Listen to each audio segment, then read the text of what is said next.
there was a place where only dwarfs lived. Long ago, before roads and metal, there was a hidden land deep inside the forest. It was called Langa. Only dwarfs lived there, short people with strong arms and sharp minds. They built their homes under the roots of big trees. They farmed low crops, hunted small animals, and shaped tools from stone, bone, and wood. Their stories told only of their kind. No one in Langa had ever seen a tall human.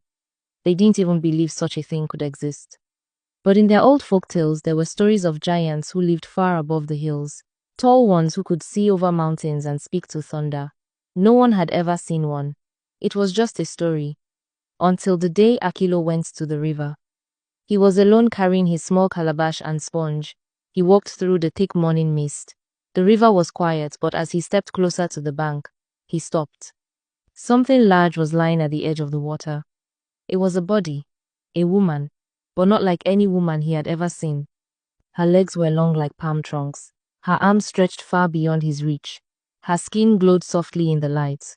Her chest rose and fell. She was alive, but she was too big to be real. Akilo turned and ran. The village gathered quickly. Elders, warriors, children. They came with spears and weapons. No one made a sound when they saw her. She looked fragile despite being so big. They just stared. She was breathing, though weakly. Her clothes were torn. Her hair matted with mud and leaves. She looked like something the gods had dropped by mistake.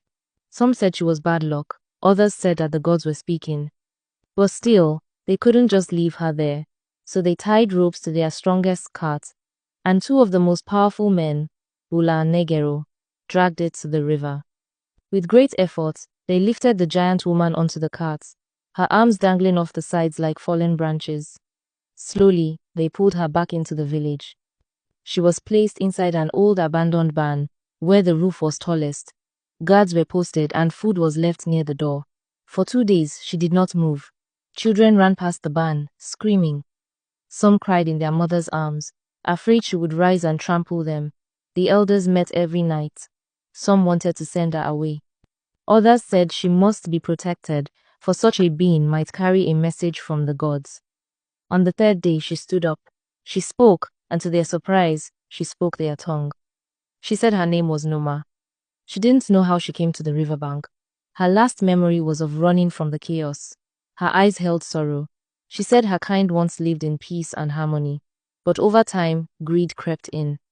The thirst for power grew among leaders.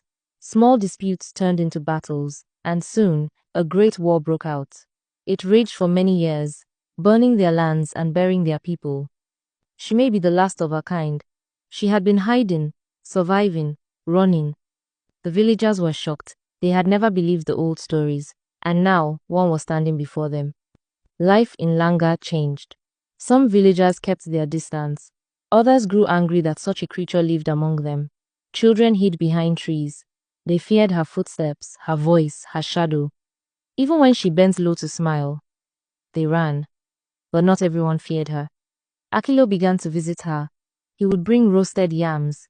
He told her about their ways, their stories, their fears. She listened, and in return, told him more stories of the giants.